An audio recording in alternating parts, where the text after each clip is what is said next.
What's going on, guys? My name is Dennis Legit, and today I'm going to be showing you a Windwalker Monk PVE rotation tutorial. And I'm also going to be showing you some tips and tricks for Windwalker Monk that I've played for the past 3 years. And I'm going to be showing you some macros and some cool cosmetics that make your player have some drip. It does increase your DPS, which is drip per second. And of course, when you have more drip, you do more damage. So let's get right into it. All right, guys. So first things first, we're going to be showing you the talents here. This is what I'm rocking with. Pretty much Shadow Pan is going to be the meta for PvE, I believe, because Monk is more towards haste, the stat haste. And the more haste that you have, the more flurry procs that you can get and the more damage. So pretty much I'm going to be putting this entire talent build in the description. So I'll copy the link, I'll put it down there for you guys, import it into your Monk, and you should be chilling just like me. So pretty much, Monk is the best with AoE. We still rock pretty good with single target, and I personally like the single target too. But whenever you get a Monk into a group, it's pretty much for AoE. So this is what you're going to be doing here. The first thing that I recommend is, before going into any fight, is to Crackling Jade Lightning. You'll immediately get a hit combo if you can. That way you have 1% damage dealt before you even press your Xuen, before you press all of your other abilities. Now, before I attack as well, I'm just going to be showing you that I am 581 currently. This is just before Season 1 starts, but I wanted to get this guide out for you guys just beforehand because I thought you guys might like it.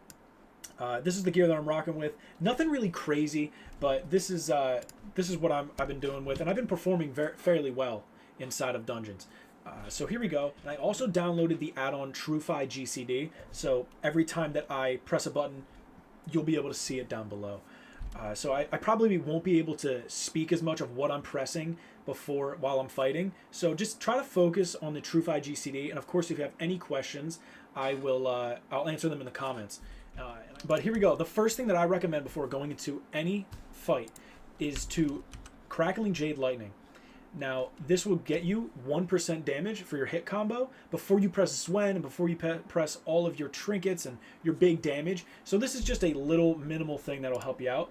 But the biggest thing that I would recommend while you're going in here is you're going to be pressing Xuen right off the bat once you use your Crackling Jade Lightning, but don't fixate your Storm, Earth, and Fire right away because you want to be able to spread your Mark of the Crane in an AoE situation. So now I'm going to shut up and I'm going to show you guys what it is. So try to follow along with the TrueFi GCD.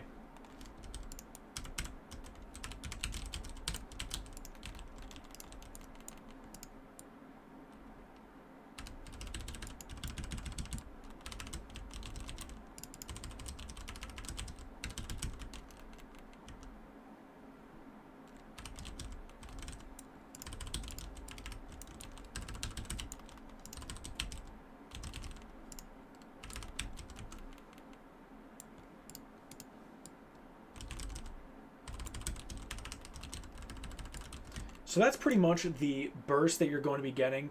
I think I procced up at around like 1.2 mil, and that'll definitely increase throughout the season if we're pulling even more mobs. This only has 5. But that's pretty much it. You want to pop your Xuen, and the reason that I say don't fixate your Storm, Earth, and Fire right away is because you want to be able to spread your Mark of the Crane, which is used by Tiger Palm and Blackout Kick. Now, if you don't fixate right away, your Storm, Earth, and Fire are located and fixated on multiple targets. So if you press Blackout Kick when they're not fixated on one target, it'll spread to many, many other enemies. And then once you see you got 5-6 stacks of Mark of the Crane, just start fixating on one person and pressing all of your buttons, and you'll see a huge DPS increase. Another thing that I recommend is to always fully channel your Fist of Fury. You're going to get a DPS loss if you don't, and then you immediately want to Rising Sun Kick and use your Whirling Dragon Punch, which will give you the biggest burst of damage. You also want to use Strike of the Windlord, because once you use that, it also puts a buff for you that every time that you do damage, it does additional damage to it. So all these people have this, and you're going to be able to just spin around and everyone's going to take that additional damage. So those are just a few things. If you can follow the rotation, I definitely think you will pump in dungeons and raids. It doesn't matter. It's very similar to the PvP rotation, but that's personally what I do, and I haven't seen any negative effects, and I've always been 1 or 2 on the DPS meters. All right, now we're gonna get into the macros. I don't have a lot of macros, but these are the ones that I do recommend, and they've worked out the best for me. Of course, I do PvP, and this also helps in PvE. You want to have a focus macro for paralysis. Paralysis is our in cap, and it can actually help out a lot. Pretty much, if you don't know what this means, is say I was targeting this dummy right here, and this was my main target, but I wanted to set focus target to this dummy over here.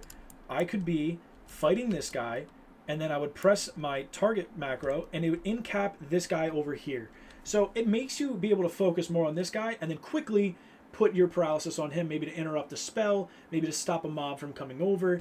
It's very beneficial for you. So moving on, this macro is for Touch of Death. I recommend this one because sometimes Touch of Death tends to bug and won't attack, like it won't work on the target for some reason. But ever since I started using this macro, which I found online, I haven't had that bug anymore, and it pretty much just makes sure that if the target exists that you are targeting, it is going to kill him. This is a big macro. I think I found this from Sea-Doo a long time ago, maybe in Legion. Now, I have this as HD because it's Heals Dam.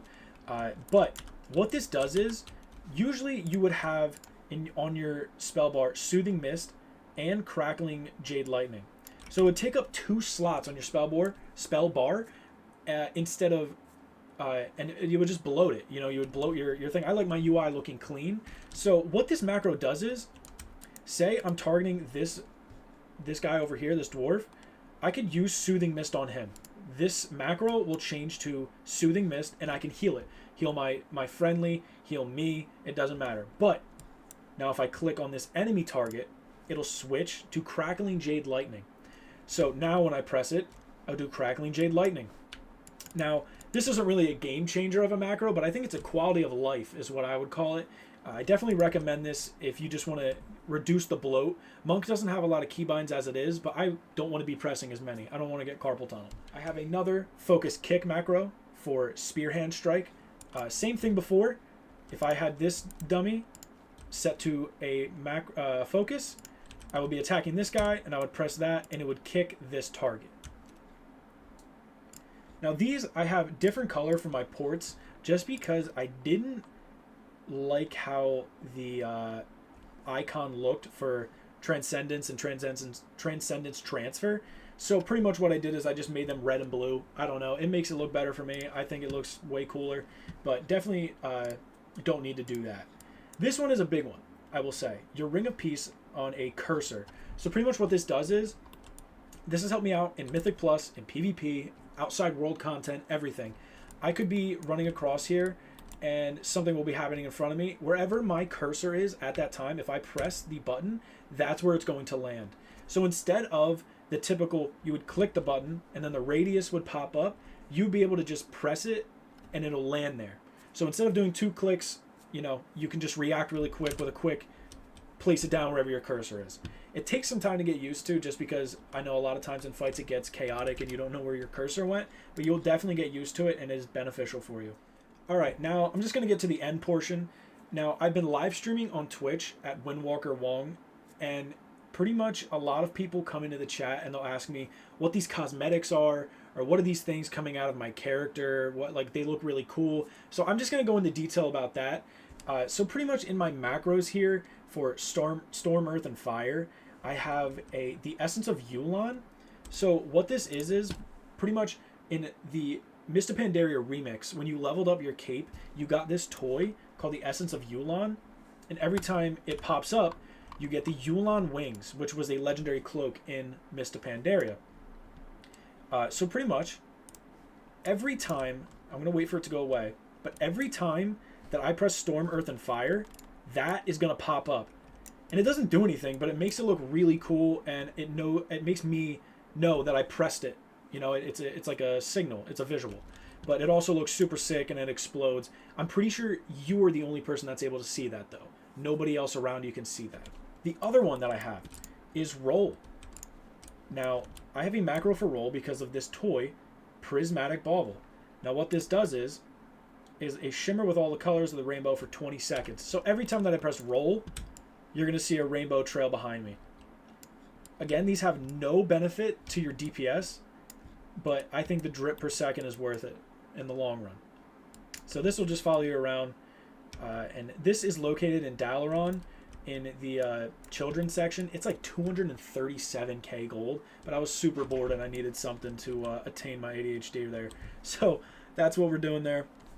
And the last one that I have is the Spinning Crane Kick fused in with the Fire Eater's Vial, which you can get from Dark Moon Fair. Now, every time that I press Spinning Crane Kick, the vial will be used, and it kind of just makes me spin around and make all of the vial go in different directions. So it looks pretty cool, and it's on a 10-second cooldown. The last macro that I have for visual effects is this. This also, I put in my PvP trinket, which gives me primary stat in this, and my Blood Fury racial for Orc, but I also have cast Big Red Raygun. Now what this does is this toy makes your nearby pets and battle pets huge and red.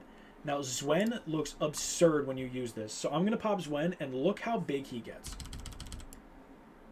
So this dude gets gigantic, and so does the statue, and he just looks actually crazy. And when he is swiping at the enemies in AoE or single target, it looks amazing. And, you know, it lasts a decent amount of time to scare the enemy off. You know, he might think that you're doing more damage than you actually are. But I definitely love that toy so much. I love the way that Xuen looks. You can get the toy off the auction house, and it is definitely beneficial if you want to get the drip per second. Hopefully you guys enjoyed that video. I know I was kind of rambling on. I'm a little anxious. This is one of my first videos, but definitely if you have any recommendations of what I need to work on, or you have any questions whatsoever, leave a comment down below. I'll be sure to answer it, and make sure to go into the description to get the talent build, and I will also leave my macros in there.